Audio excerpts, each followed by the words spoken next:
Marhaba everyone, welcome back to my channel, and if you're new, hi, my name is Sana.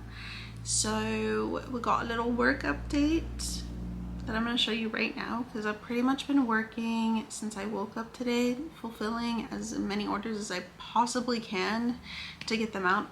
I'm planning on potentially going to the post office today so that way I can drop off those packages, and I still have, alhamdulillah, so many orders that I need to fulfill and so many sweatshirts that I need to embroider. So it's been a pretty long beginning of the day so far, so let me show you. These are all the orders that I was able to package up today. I have one more that still needs to embroider fully on my machine.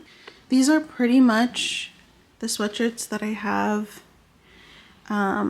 prepared. I'm going to try to do as many as I can today, and then all these that are folded underneath are pretty much orders that still need to be fulfilled. So we got a lot of embroidery done, but also a lot of embroidery to do. I feel like sometimes people email me about their orders and they're like, it's been this long since I placed an order, and I'm like, I understand. My machine's not that fast. It's not like an industrial embroidery machine or anything like that. It's I feel like it's just one of those like hobby embroidery type machines. So it works as fast as it can. I work as fast as I can. I'm one human. And then some people also at the same time, I try to fulfill the orders in the order that they were placed, but sometimes people will order like 2 or 3 sweatshirts in their singular order. So I would have finished like maybe like 3 orders in that day, but it'll be like 9 sweatshirts that I embroidered, you know what I mean? So I'm working as fast as I can because I get it. People are excited for their sweatshirts. I mean, I would be too. Like, I like when my orders come fast, but I really am working as fast as I can. Okay, so chatty chat time. Obviously, I've been MIA for 2 days. Sorry, the heater just came on from YouTube, but there is a reason, and that's because we were doing a strike. So like no going to work, no spending money, no going to school, just pretty much no business as usual type of thing, like putting a disruption in the normal daily life. And so for me, I was like, all right, yeah, I just don't want to put anything into the system. So if you don't already, you should follow me on Instagram because I'm pretty much active on Instagram every single day. So if you want to know more information, if you want to know about the next strike, which is on the 18th. So next Monday is the next global strike. And yeah, like don't spend money, don't fill your car with gas, don't go to work, don't go to school. As much as you can, like don't participate in daily life, pretty much. So if I'm also absent on Monday, that is probably going to be the reason. And yesterday, which is Tuesday, so December 12th, the UN had another meeting about, you know, whether they wanted to have a ceasefire or not. You know, 20,000 plus people being dead, I think calls for some sort of emergency on their part. Anyway, so alhamdulillah, the vote went through for a ceasefire, and then this is what happened. So I was awake at almost 5 in the morning when I saw Mu'taz's story. So this is what happened. And I'm bringing this to your attention because, like, how careless does a country and a so-called government have to be to completely ignore the international laws and to completely ignore when the majority of companies, the majority of the UN groups vote for a ceasefire and for the releasing of hostages and all of those things, and then you still proceed to bomb people. And now, by the way, the attacks and the bombings are spreading to Lebanon and Syria. White phosphorus is being now used in Lebanon. White phosphorus bombs that are supplied by, you guessed it, the United States. I'm bringing this to your attention because how scary is that? For the people that constantly say or think or whatever that this has nothing to do with us, I don't know what I'm talking about, I don't have any influence, I don't have a say in this, etc., etc. When a country is willing to do that to one group of people, you really think that they are gonna care so much about you and your individual life and your whatever? They're not. When someone is so reckless, disrespectful, disregarding of human life, gaslighting, manipulative, so on and so forth, and they are treating a group of people like this, they're most likely going to also do that to anyone that stands in their way, which is a very dangerous thing. So it is a very personal matter for all of us. You know, it's not something where it's like, oh, it's like if you're not Palestinian, then it doesn't really affect you, because it does affect you. It does, you know?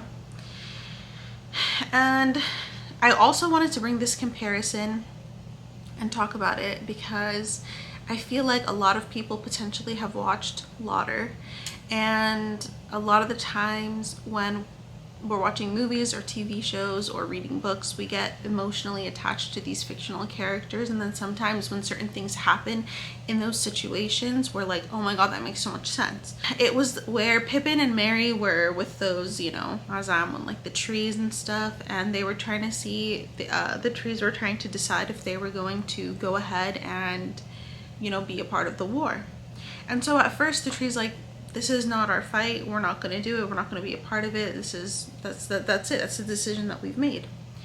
And so one of those two, Merry or Pippin, I don't remember which one, but they were like what do you mean it's not your fight? You're part of this world. And I just like looked at Najee and I was like, yeah, exactly. You know, just because it's not against maybe specifically like your people, but like it's against human beings, you know, and you live in this world, and to just be the type of person that's just gonna kind of pull back when it doesn't suit them, or when the situation doesn't suit them, or when it doesn't benefit them in any way, it's very sad. And it's like, if you were in that situation and it was your family members and you were the one that was dealing with starvation and trauma and terror and all of these things, you would want people to speak up and to be with you and to be against this factor that's causing so much harm and that's hurting the people that you love. You would want that. I also saw this post by someone else where, you know, they were saying like, you know, don't believe people that don't know every single detail about the strikes or about, you know, Palestine or the people, you know, like educate people politely.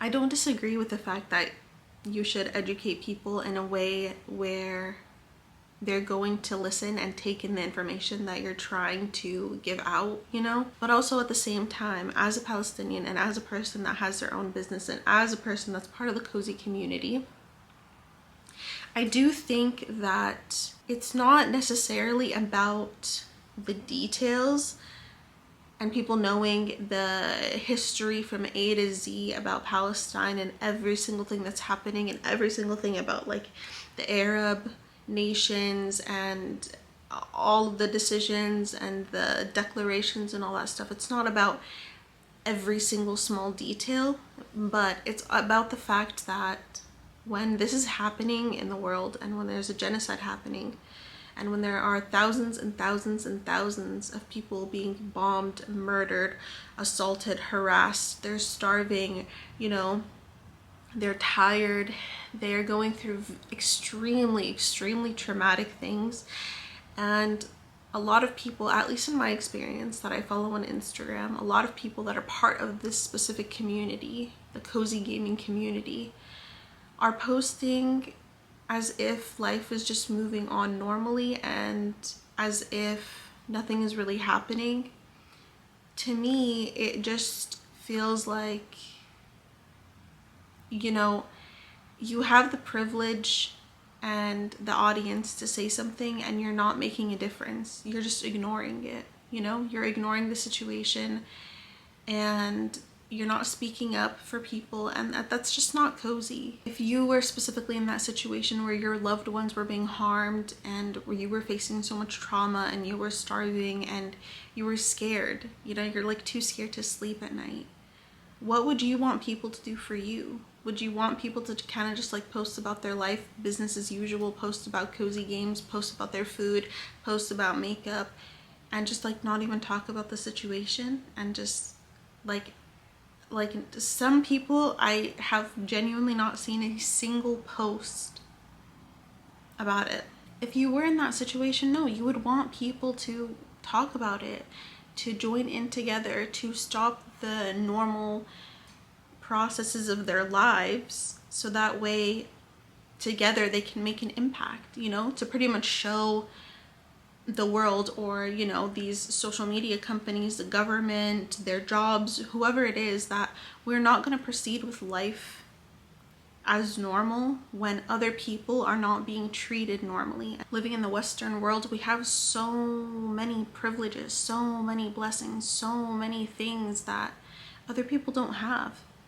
You know, it's a privilege and a blessing to be able to just turn off your phone and get a good night's sleep and actually relax and refresh yourself for the next news of information. Now imagine actually living over there and then having those drones constantly flying around with that buzzing sound, and especially at night being so afraid of where the next bomb is potentially going to land that you're so scared of the dark and you're so scared to sleep. And then on top of that, having to be up the next morning, you know, digging people out from under the rubble, you know, finding out who died, whose limb does this belong to, you know, being a doctor and not only being tired and starving and having to worry about your own family, but having to also work on people that are sick and not even having the proper tools, not having anesthesia, you know, so hearing children and people and adults, you know, screaming because of the agony and the pain that they're feeling, but it's like, you know, you gotta help, that's your job. And then you have another set of people that are just posting as if this is not happening. So it's not about the details, it's about using your privilege, using the platform that you have, the audience that you have, to make a difference, to really take a firm stance and to be like, this is not okay. We cannot proceed with life as if everything is normal.